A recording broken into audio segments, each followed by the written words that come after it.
11th standard students, you are warm welcome in my class, RC classes of chemistry. Today we are going to do another interesting topic, atomic mass. तो चलो बेटो आज हम करते हैं atomic mass. बहुत अच्छा टॉपिक है, बहुत बेसिक टॉपिक है, अच्छे से समझना। एटॉमिक मास बेटा, एटॉमिक मास एक रिलेटिव नंबर है। रिलेटिव का मतलब कंपैरिजन करते हैं। जैसे सपोज करो मेरा मास 10 किलो है तो मेरे दोस्त का मास कितना है, वो मेरे से कितना हैवी है। ऐसे एटॉमिक मास को मेजर करने के तरीके निकालेंगे। चलो अपने एक इजी करते हैं। सपोज करो हम बाजार में जाते हैं और हम मैंगो लेते हैं और मैंगो में हमें वो देता है, हमने 1 किलो ले लिया तो क्या करता है, वो 1 किलो को बांट लेता है और 1 किलो के बराबर हमें यहाँ मैंगो बना के हमें दे देता है और हम लेके आ जाते हैं। वो 1 किलो के बराबर हो गया ना, वो रेफरेंस हो गया। क्या हो गया? रेफरेंस, मतलब रिलेटिव हो गया, मतलब तुलना करनी। ऐसे ही केमिस्ट्री के अंदर, अब केमिस्ट्री के अंदर तो एटम बहुत छोटे होते हैं, तो मैं पता है एटम को किसी ने देखा भी नहीं है। इनका मास निकालने के लिए एक तो टेक्निक होती है, उसको बोलते हैं मास स्पेक्ट्रोमेट्री। Mass spectrometry. और दूसरी अगर हम बात करते हैं तो जैसे जनरल लाइफ में हम मास को निकालने के लिए कौन सा यूनिट यूज कर रहे हैं, मास को निकालने के लिए किलोग्राम यूज कर रहे हैं ना। ऐसे ही केमिस्ट्री में मास को निकालने के लिए मास का एक यूनिट होता है AMU, एटॉमिक मास यूनिट। इसी को U भी बोल देते हैं। तो AMU और U ये क्या होते हैं? ऐसे दोनों सेम ही होते हैं, फिर भी AMU जैसे जनरल लाइफ में हमने किलो लिया, 500 ग्राम लिया, 2 किलो लिया, ऐसे केमिस्ट्री में केमिकल सब्सटेंसेस को मेजर करने के लिए AMU एक यूनिट होता है। हम आपको सिखाने जा रहे हैं कि AMU क्या होता है। अब जो AMU है ना, वो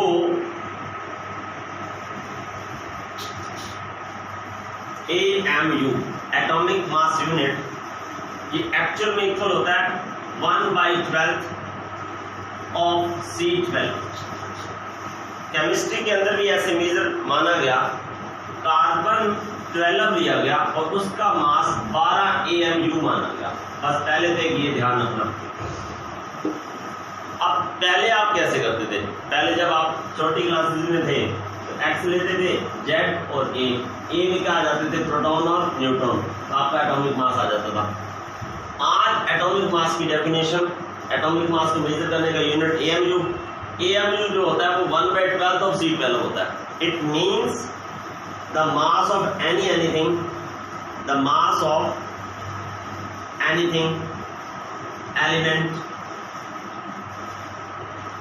how many number of time, how many number of time heavier than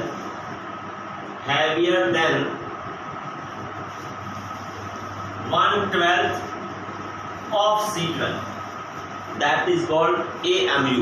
carbon को लिया गया स्टैंडर्ड, क्योंकि इससे पहले हाइड्रोजन को लिया गया था। हाइड्रोजन लाइटेस्ट एलिमेंट है, हाईली रिएक्टिव है और हाइड्रोजन के 3 आइसोटॉप्स पाए जाते थे। फिर थोड़े समय बाद कार्बन को लिया गया 1961 में IUPAC के अकॉर्डिंग। कार्बन एक तो ज्यादा मात्रा में पाया जाता है, हाईली अबंडेंस है इसकी, दूसरा ना कम रिएक्टिव है ना ज्यादा रिएक्टिव है।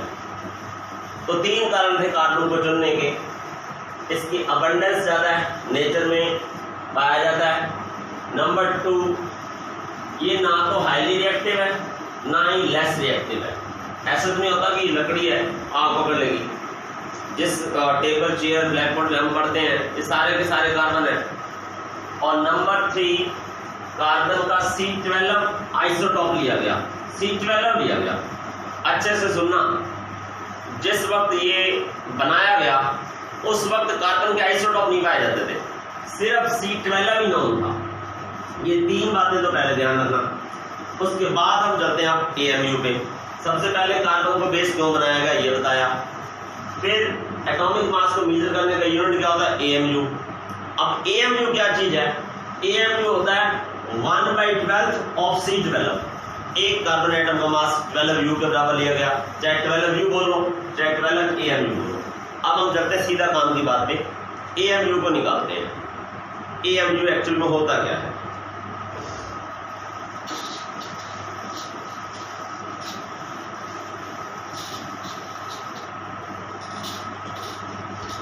अब जो AMU है ना, जैसा कि मैंने आपको डिफाइन किया है, AMU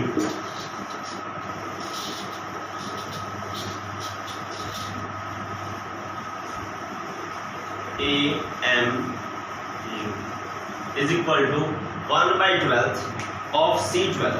ध्यान से सुनना बेटे, 1/12, थोड़ा वेट हो गया, 1 मिनट के लिए रुकते हैं, आधे मिनट के लिए, गिल्ला ज्यादा हो गया जी। 1/12 ऑफ C12। तो बच्चों एक चीज ध्यान देनी है, 1/12 ऑफ C12। अब C12 का मास होता है 1.99 10⁻³ (23). ये एक्सपेरिमेंटली निकाला गया, ये वाला मास एक्सपेरिमेंटली निकाला गया। थोड़ी देर बाद मैं आपको ट्रिक बता दूंगा इसकी। ये डाटा आपको याद रखना है, एक्सपेरिमेंट से आया कि C12 का मास कितना होता है। अभी हम AMU पे चल रहे हैं। अब जब इस मास को 12 से डिवाइड किया गया तो हमारे पास आया 1.66 10⁻24 ग्राम। ये होता है 1 AMU। ये क्या होता है बेटा? AMU। अब आपके पास दो चीजें आई, एक तो आपने AMU की वैल्यू याद रखनी है। जैसे आप बाजार में गए, आपने 1 किलो आम मांगा, उसने 1 किलो का बाट रखा और उसके आगे 1000 ग्राम या मतलब कि 1 किलो आम डाल दिए उसके सामने और आप आम लेके घर आ गए। ऐसे केमिस्ट्री में जब AMU उन्होंने सर्च करके AMU की वैल्यू निकाल ली, तो कोई भी चीज इससे कितने गुना भारी है वो उसका एटॉमिक मास कहलाता है। अब फर्स्ट कर लो, हाइड्रोजन का मास है ना जो, वो प्रोटॉन के मास के बराबर होता है, ठीक है। और प्रोटॉन का मास होता है 1.67 × 10⁻24 ग्राम। तो मैंने एक वर्ड बोला था कि एटॉमिक मास रेफरेंस होते हैं, रिलेटिव होते हैं। क्या होते हैं? रिलेटिव, तुलना करते हैं। तो जब कार्बन 12 से एक AMU का मास निकाला गया तो यहां से देखा जाता है कि कोई भी एलिमेंट एक AMU से कितने नंबर ऑफ टाइम हैवी है, वो उसका एटॉमिक मास बनता है। तो अब हाइड्रोजन का मास जो एक्सपेरिमेंटली निकाला गया 1.67 × 10⁻24 ग्राम, इसको डिवाइड किया एक AMU के मास। एक AMU का मास कितना आया? एक AMU का मास 1.66 10⁻24 है। अब आपके पास जब इसको कट किया 24 से 24 गया, इसको किया, ये आया 1.008 AMU। तो बच्चों हम जो हाइड्रोजन का मास लिखते हैं वो जनरली 1 लिखते हैं ना, तो वो यहां से आता है।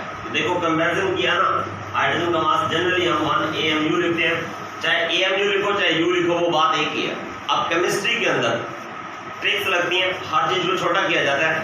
पहले इसको AMU बोला जाता था, एटॉमिक मास यूनिट। फिर एटॉमिक मास यूनिट को यूनिफाइड मास कहा जाने लगा, यूनिफाइड मास। अब यूनिफाइड मास को U से रिप्रेजेंट करते हैं। तो फिर चाहे AMU हो चाहे U हो, बात एक ही है। तो हम अभी तक की बात दोबारा करते हैं। एटॉमिक मास एक रिलेटिव नंबर है, एक रेफरेंस नंबर है। रिलेटिव मास होता है, रिलेटिव का मतलब कंपैरिजन करना। उन्होंने बेस बनाया AMU को। AMU क्या होता है? AMU होता है कि कार्बन के 12th पार्ट का मास। तो कार्बन के 12th पार्ट का मास कौन से वाले का लिया था? C12 का। अब C12 का एक्सपेरिमेंटली मास 1.99 10⁻23 होता है। इसको कार्बन के 12वें भाग से मास से डिवाइड किया तो हमारे पास एक AMU की वैल्यू ये आ गई 1.66 10⁻24। अब इसको स्टैंडर्ड माना गया। जैसे मास में हम जनरली यहाँ किलो को स्टैंडर्ड मानते हैं, 500 ग्राम को स्टैंडर्ड मानते हैं, उसके कंपैरिजन में हम आम, सेब, मैंगो कुछ भी घर लेके आते हैं। और हाइड्रोजन का जो एटॉमिक मास होता है वो प्रोटॉन के मास के बराबर होता है और वो होता है 1.66 10⁻24 ग्राम। अब ये हाइड्रोजन इस AMU से कितने नंबर ऑफ टाइम हैवी है, इसको डिवाइड करके देखा तो 1.008 AMU आया। That is the atomic mass unit of the hydrogen. ऐसे हम किसी भी एलिमेंट के ले सकते हैं। इन्होंने स्टैंडर्ड माना हुआ है C12 को। अगर हम नाइट्रोजन करेंगे तो यहाँ 14 से डिवाइड करेंगे, ऑक्सीजन करेंगे तो यहाँ पर हम किससे डिवाइड करेंगे, उससे ऑक्सीजन होगा तो 16, नाइट्रोजन होगा तो 14। तो बच्चे ये जो कहानी रही AMU की, जो अभी आपको याद रखनी है। अब जो बच्चे बिल्कुल नए आ रहे हैं वो थोड़ा इसको एक बार सुन लेना, और जो बच्चे पुराने बैठे हैं उनको तो आ जाएगा मजा। नहीं तो आप इसको ध्यान रखना, क्योंकि मैं इसी के साथ अभी इस वक्त आपको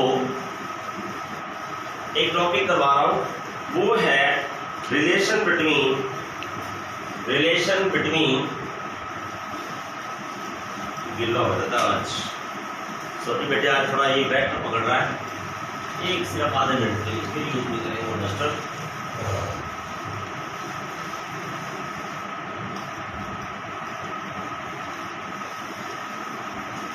जैसे सपोज कर लो अभी हम करने जा रहे हैं रिलेशन बिटवीन, आगे चल गया relation between AMU, gram and mole.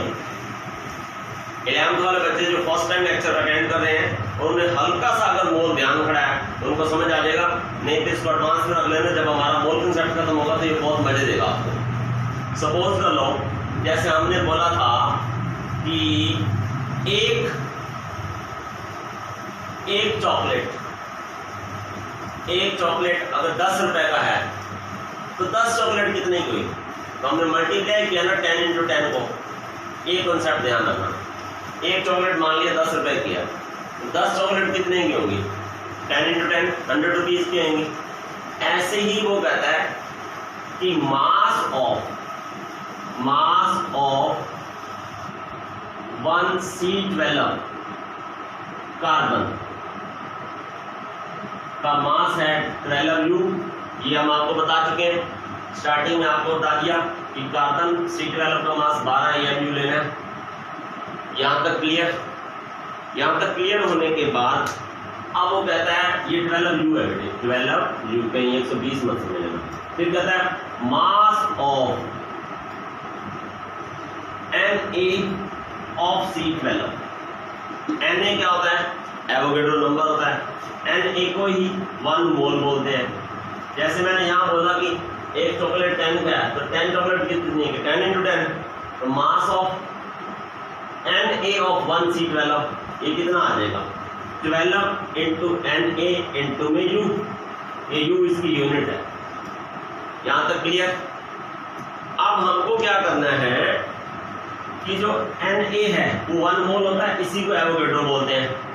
1 mole of C12, 1 mole of C12 that comes to you 12 ग्राम। ये सबको ध्यान होगा, 9th में भी तो मोल कंसेप्ट था कि मोल में क्या होता है, मास ऑफ एटम इन ग्राम। तो हमारे पास कौन सा एटम है, कार्बन का मास कितना है 12, तो ये 12 ग्राम आ गया। अब ये इक्वेशन नंबर मान लो सेकंड है, ये इक्वेशन नंबर मान लो 1 है। इन दोनों को इक्वेट कर दो, इक्वेट कर दिया तो मेरे पास क्या आया, मेरे पास आया 12 × Na × में U = 12 ग्राम। डन। 12 को 12 से कट कर दो, तो आपके पास Na × में U = 1 ग्राम आ गया ना, ये 1 ग्राम आ गया। यहीं से रिलेशन बनता है, U = what, 1 gram by Na। Na की यूनिट क्या होती है, मोल। तो U का रिलेशन मस्त वाला बन गया, 1 ग्राम डिवाइडेड बाई मोल। एक ऐसा रिलेशन है जो आपको आगे मदद करेगा। यहीं से हम वाइस वर्सा घूम सकते हैं। U लिखो चाहे AMU लिखो, इसको आप AMU भी लिख सकते हो। अब आपने AMU में वैल्यू देखनी है तो 1 ग्राम को 1 मोल से डिवाइड कर दो, 1 ग्राम को 1 मोल से डिवाइड कर दो। देखो मजे की बात, अभी मेरे साथ ही रहना। आप अब 1 ग्राम को 1 मोल से डिवाइड कर दो। 1 डिवाइडेड बाई 6.022 10^23, ये आपके पास डाटा आएगा 1.66 इंटू 10⁻24 ग्राम। देखो आ गया ना 1 AMU इक्वल टू जो पहले सिखाया था। Got the point. अब वापिस आ जाओ, यहीं से चलो। 1 ग्राम बराबर क्या होगा, AMU इंटू में मोल, तो यहीं लिख देता हूं 1 ग्राम, क्योंकि हमारे पास ये डाटा आ चुका है। AMU is equal to 1 gram divided by mole या एवोगैड्रो नंबर। तो 1 ग्राम बराबर क्या आ गया, 1 ग्राम बराबर आ गया AMU इंटू में NA। AMU की वैल्यू क्या होती है 1.66 इंटू 10⁻24। NA की वैल्यू क्या होती है 6.022 10⁻23। जब इनको आपने मल्टीप्लाई किया तो आपके पास पता है क्या आता है डाटा 99.99 आ रहा है, जो कि 1 ग्राम के इक्वल आ जाएगा राउंड ऑफ करोगे तो। 11th वाले बच्चे जो पहली बार देख रहे हैं इस वीडियो को बार बार देखना, और जब मोल कंसेप्ट खत्म हो जाएगा और न्यूमेरिकल उठाने होंगे तो बड़े मजे आएंगे, क्योंकि मोल कंसेप्ट में हमारे पास ट्रिक होती है और वो मैं मोल कंसेप्ट में दूंगा तभी आपको समझ आएगी। तो अभी आपको पता चला कि U क्या है। U में हम उसके एटम लेते हैं in term of mass. Suppose कर लो आपके एनसीईआरटी में एक क्वेश्चन भी है कि find out the number of atom. इसको मैं हल्का सा रब करता हूं कि find out the number of atom in 52U। 52U। इधर देखो बेटा सारे बच्चे, वो कह देता है find out number of atoms in 52U of helium. इससे पहले एक चीज और क्लियर कर लो, हीलियम का मास कितना होता है 4U। तो ये आपके पास उसके अंदर एटम का मास है। अगर ग्राम पर मोल आ जाए, ये बहुत बड़ी चीज है, ग्राम पर मोल आ जाए तो ये मास ऑफ 1 मोल ऑफ एटम है, 1 मोल ऑफ एटम है, और ये मास ऑफ एटम है। Is clear? अब कोई चक्कर नहीं है, बहुत सिंपल हो गया। 52U है, एक हीलियम के अंदर कितना मास होता है, एक हीलियम का मास होता है 4U। U से U कैंसिल हो गया, नंबर ऑफ एटम कितने आ गए 13 एटम। ओके, अभी इसी के साथ एक छोटा सा और लेते हैं। ये आपके पास होगा, ये मास तो होता है AMU के फॉर्म में, ये मास होता है 1 मास ऑफ 1 मोल ऑफ एटम। ऐसे मान लो न्यून आ जाए तो न्यून का 20U हो जाएगा और 20 ग्राम पर मोल हो जाएगा। ऐसे कोई मर्जी आ जाए, सल्फर आ जाए 32 आ जाए तो 32U AMU यूनिट है उसकी, और ग्राम पर mole mass of 1 mole of atom. आप अपने एक छोटी सी चीज इसके साथ और करनी है, वो है बेटे आपके पास average atomic mass. Average atomic mass में कुछ नहीं करना आपने, बहुत सिंपल है। Average atomic mass. अब सबसे पहले तो C12 अकेले ही पाया जाता था जब ये डिस्कशन हुई। उसके बाद एवरेज एटॉमिक मास किसका लेते हैं, तुम्हें मालूम है हर एलिमेंट के आइसोटोप डिस्कवर हो चुके हैं, तो जिनके आइसोटोप पाए जाते हैं उनका एवरेज एटॉमिक मास लेते हैं। अब जैसे कार्बन है, मान लो कार्बन का C12 पाया जाता है, C13 पाया जाता है, C14 पाया जाता है। तो हमको अगर एवरेज लेनी है तो कार्बन का C12, C13, C14 ये इसके आइसोटॉप हो गए। आइसोटॉप आपको मालूम होगा बेटे क्या होते हैं, आइसोटॉप होते हैं जिनके एटॉमिक नंबर सेम होता है, मास डिफरेंट होता है। अब सबसे बड़ी बात ये है C12 नेचर में 98% पाया जाता है, ये रही इसकी अबुंडेंस। और C13 इसका मैं एक बार डाटा देख लूँ, डाटा कितना है, और सबसे कम C14 पाया जाता है, ये कुल 2% है और ये उससे भी कम है। अब हमको कितना ही पाया जाता है, एक डाटा ले लेता हूँ मैं आपसे आपके लिए, उसके बाद फिर आगे बढ़ते हैं इसमें। बेटा डाटा आया taken, data taken C12 isotope की अबुडेंस है 98.892% और AMU में मास इसका 12 है। C13 की अबुडेंस है 1.08% और इसका AMU में मास 13.00335 है। और C14 की अबुडेंस देखो बहुत कम है 2 × 10⁻10% और इसका AMU में मास इतना है।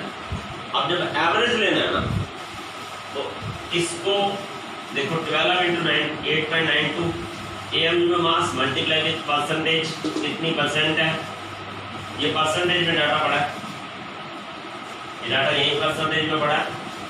और 13 इसको इससे मल्टीप्लाई कर देना, 14 वाले को इससे कर देना, टोटल कितना पाया जा रहा है 100, तो 100 से डिवाइड किया तो आपके पास देखो आपके पास क्या आ गया 12.001 AMU। Is clear? ये भी नहीं आता हो तो एक और सिंपल कर लेते हैं। सिंपल में कैसे करना है हमको, जैसे मान लो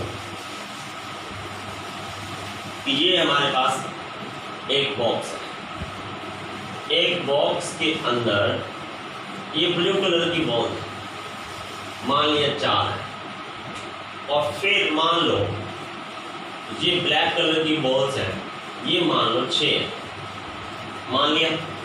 मान लो ये एटम ही है, अभी हमको इनका एवरेज एटॉमिक मास लेना है।